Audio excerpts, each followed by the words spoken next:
तलाक होने के बाद औरत को 4 महीने के बाद शादी कर लेना चाहिए। इस 4 महीने 10 दिन इस्लाम ने ऐसे नहीं दिया, एक सिस्टम है इस्लाम का। क्या मामला अगर है? इस्लाम को नुकसान पहुंचाने के लिए कोई अगर फैसला दे रहा है तो चाहे वो कोई भी हो। अब आप दो तरफा बात कर, आपको लग रहा है सुप्रीम कोर्ट ने क्या इस्लाम को मैंने ये नहीं कहा, जो लोग खुश हो रहे हैं। मैं पूछ रहा हूँ भारतीय जनता पार्टी सबरा माला पे क्या करेंगे? 40 साल से जिसकी बीवी घर के अंदर नहीं है वो क्या करेंगे? 40 साल से जिनकी बीवी घर के अंदर नहीं है वो क्या करेंगे? कोई बदतमीजी नहीं, मैं आपके घर के बारे में बात नहीं कर रहा हूँ, मैं आपकी बीवी के बारे में बात नहीं कर रहा हूँ। आप जाइए, चलिए हाजिर खान जी, चलिए उठिए आप जाइए। मैं बता रहा हूँ, मैं अगली बार मैं आपको बुलाऊंगा नहीं, मैं भी आपको उठा के बाहर फेंक दूंगा, मैं बिल्कुल फेंक दूंगा। हाजी खान जी, मेरी डिबेट्स में कोई पर्सनल किसी के ऊपर मैं ये शुरू करते हैं। खान इस फैसले को कैसे देखते हैं? देखिए अशोक भाई, सुप्रीम कोर्ट का जो फैसला आया है आर्टिकल 125 का, उसमें हिंदुस्तान की सारे मज़हब के सारे लोगों की सारी महिलाओं के लिए वो फैसला है, खाली मुसलमानों के लिए नहीं। बात यह है कि मुस्लिम महिला जो है उसका 4 महीने 10 दिन की इद्दत होती है, 4 महीने की इद्दत होती है, उसको उनको मुआवजा दिया जाता था।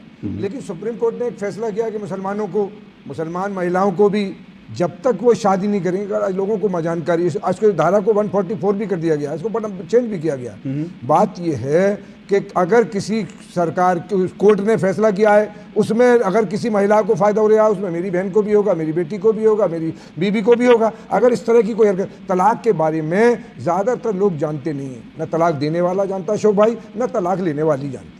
तलाक का एक सिस्टम है, अल्लाह ताला ने कुरान में हुक्म दिया है कि तलाक मेरा हुक्म है लेकिन मेरा सबसे नापसंदीदा अमल है। बच्चे हैं किसी भाई, ये जो आप कह रहे हैं ये बात ठीक है, लेकिन तलाक एक समस्या के रूप में आया। मैं वो जो सारी बातें आप कह रहे हैं मैं मानता हूं कि तलाक एक आखिरी के रूप में ये कहा गया कि एक आखिरी रास्ता है, वो सारी चीज़ें ठीक है। लेकिन फिलहाल जो है ये है कि अगर जब तलाक हो जाता तो उसके बाद क्या रास्ता हो सकता है? सुप्रीम कोर्ट ने एक रास्ता दिखाया है, एक रास्ता हुआ है जिस एक आपने कहा कि इद्दत के समय 4 महीने 10 दिन का जो है एक वो व्यवस्था थी। तो आपके हिसाब से सुप्रीम कोर्ट का आज का फैसला सही है जो व्यवस्था थी? देखिए अशोक भाई, तलाक होने के बाद औरत को 4 महीने के बाद शादी कर लेना चाहिए। इस 4 महीने 10 दिन इस्लाम ने ऐसे नहीं दिया, एक सिस्टम है इस्लाम का कि औरत को तनहा नहीं रहना चाहिए, ना बाप पर बोझ बनना चाहिए, ना अपने ससुराल के लोगों पे बोझ बनना चाहिए, ना ही शौहर पे बोझ बनना चाहिए। फैसला तो महिला करेगी ना, वो 4 महीने बाद शादी करेगी नहीं करेगी। सरकार, सुप्रीम कोर्ट का आदेश तो आ गया और उस आदेश का पालन करना पड़ेगा देश के लोगों को। सरकार जो आदेश देती है, सुप्रीम कोर्ट जो आदेश करना पड़ता है। इस्लाम ने तो कहा है कि जिस मुल्क में रहो उस मुल्क की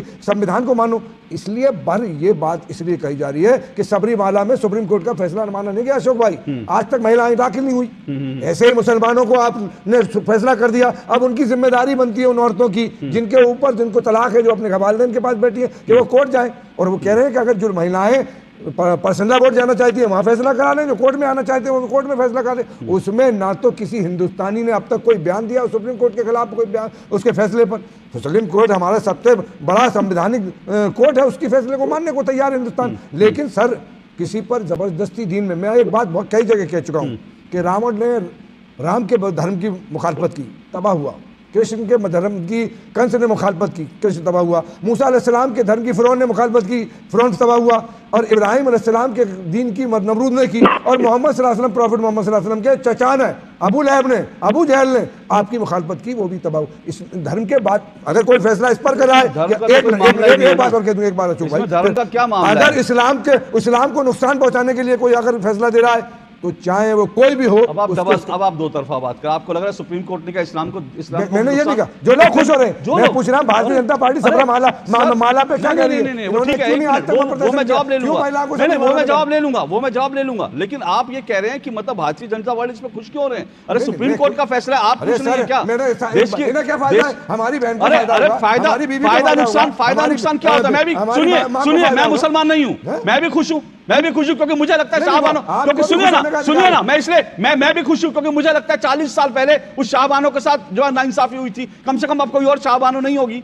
उसमें क्या बात है? खुश कोई भी हो सकता है। सुप्रीम कोर्ट का अच्छा फैसला, कोई भी खुश हो सकता है। ने बलात्कार पे कानून बनाया, फांसी दे देंगे। कितने लोगों को फांसी हो गई? 3000 बलात्कार पर डे हो रहे हैं।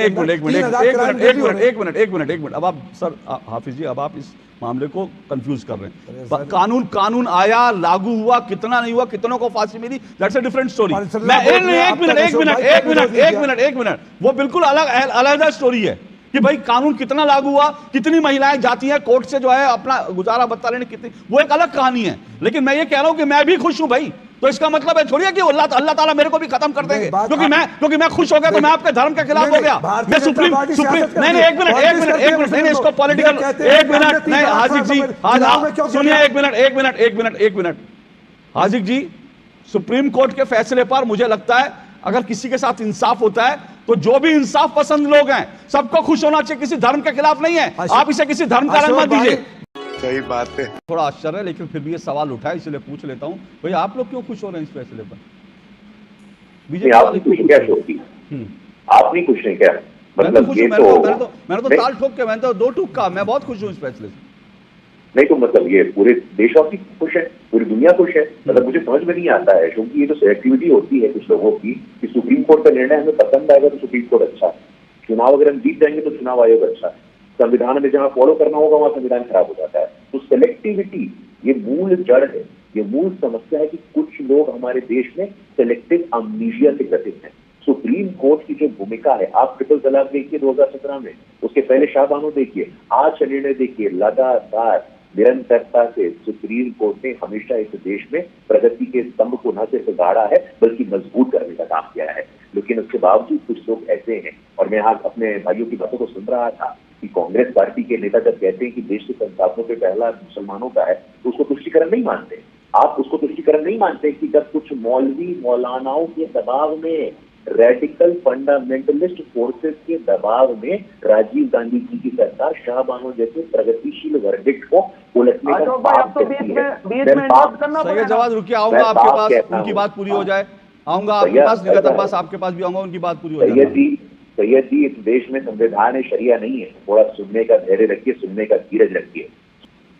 लेकिन एक बात बार बार उठ रही है, मैं एक काउंटर ले लूं, एक बात बार बार उठ रही है कि भाई कौन से मामले को लेकर आपने उठाया, कौन से मामले को लेकर? हाँ, शबरीमाला को लेकर। जी, शबरीमाला मामले को लेकर बार बार उठते कि शबरीमाला पर भी तो सुप्रीम कोर्ट ने फैसला सुनाया था। देखो, सुप्रीम कोर्ट का हमने विरोध किया है क्या? सुप्रीम कोर्ट के फैसला का स्वागत किया है। नहीं भाई, इसमें भारतीय जनता पार्टी, देखिए ऐसा है हार्दिक भाई कि Bharatiya Janata party, Congress, supreme court किसी एक पॉलिटिकल पार्टी पे लागू नहीं होती है, सुप्रीम कोर्ट किसी एक वर्ग पे लागू नहीं होती है। सुप्रीम कोर्ट का निर्णय पूरे देश में लागू होता है। और आप कहते हैं सुप्रीम कोर्ट का निर्णय आपको स्वीकार नहीं, तो कहाँ जाइएगा? आईसीजे जाइएगा। भारतीय जनता पार्टी को यह अधिकार है कि सुप्रीम कोर्ट के फैसले को जो कि हमने किया है। आपसे जवाब दीजिए, 40 साल से जिसकी बीवी घर के अंदर नहीं है वो क्या करेंगे? 40 साल से जिनकी बीवी घर के अंदर नहीं है वो क्या करेंगे? सुनिए हाजिक खान, मैं एक मिनट रुकिए, मैं हाजिक खान एक मिनट, मैं आपको नहीं हाजिक खान एक मिनट, हाजिक खान एक मिनट, हाजिक खान एक मिनट, हाजिक खान एक मिनट, हाजिक खान, मेरे डिबेट में कोई बदतमीजी नहीं, मेरी डिबेट में कोई बदतमीजी नहीं। हाजिक खान सुनिए, हाजिक खान, मैं अभी आपको डिबेट से बाहर जाने के लिए कह दूंगा। मैं आपको पहले भी कह चुका हूं, अभी आपको, मेरी डिबेट में कोई बदतमीजी नहीं, मेरी डिबेट में कोई बदतमीजी नहीं, मेरी डिबेट में कोई बदतमीजी नहीं। मैं आपके घर के बारे में बात नहीं कर रहा हूं, मैं आपकी बीवी के बारे में बात नहीं कर रहा हूं। आप जाइए, चलिए हाजिक खान जी, चलिए उठिए आप जाइए, हाजिक खान जी उठिए जाइए। अगर बदतमीजी करनी है हाजिक खान, अगर बदतमीजी करनी है, अगर बदतमीजी करनी है तो आप मेरे डिबेट से निकल जाइए तुरंत। मैं आपको बता रहा हूं, मैं अगली बार मैं आपको बुलाऊंगा नहीं, मैं भी आपको उठा के बाहर फेंक दूंगा, मैं बिल्कुल फेंक दूंगा। मेरी डिबेट में बदतमीजी मत कीजिए, बदतमीजी मत कीजिए मेरी डिबेट में बदतमीजी मत कीजिए। हाजिक खान, मेरी डिबेट में बदतमीजी मत कीजिए, कोई बदतमीजी मत कीजिए मेरी डिबेट में। मैं पहले भी बोल चुका हूं, मेरी डिबेट में कोई बदतमीजी नहीं। आपको मैं पूरी बात कहने का मौका दूंगा, लेकिन बदतमीजी नहीं। मैंने बदतमीजी क्या? आपने बदतमीजी करी है। क्या बदतमीजी? मैं फिर अब आप बदतमीजी मत करिए, बेवजह बदतमीजी कर रहे हैं। शर्म आ रही है कि मैं आपके साथ बैठा हूं। शर्म आपको आना चाहिए, आपको आना चाहिए शर्म। आप प्रधानमंत्री नहीं, सुनिए हाजिक खान जी, मैं माफी चाहता हूं, मैं माफी चाहता हूं हाजिक खान जी। मेरी डिबेट्स में कोई पर्सनल किसी के ऊपर, मैं आपके ऊपर डिबेट में मैं माफी चाहता हूं। आप सर जाइए, आप जाइए सर, आप जाइए सर, मैं माफी चाहता हूं, मैं माफी चाहता हूं। आप बैठिए, आपका माइक मैंने हटा दिया। मुद्दे पर बातचीत कीजिए, सही बात कीजिए। क्या बात कर रहे हैं? हाजिक खान, आप इनको मत बोलिए कुछ, इनका माइक मैंने हटा दिया। मेरी डिबेट में कोई बदतमीजी करे ये मुझे बर्दाश्त नहीं है। मैं सबको टाइम दूंगा, मैं सबको पूरा टाइम दूंगा, लेकिन कोई बदतमीजी करे ये मुझे कतई बर्दाश्त नहीं है।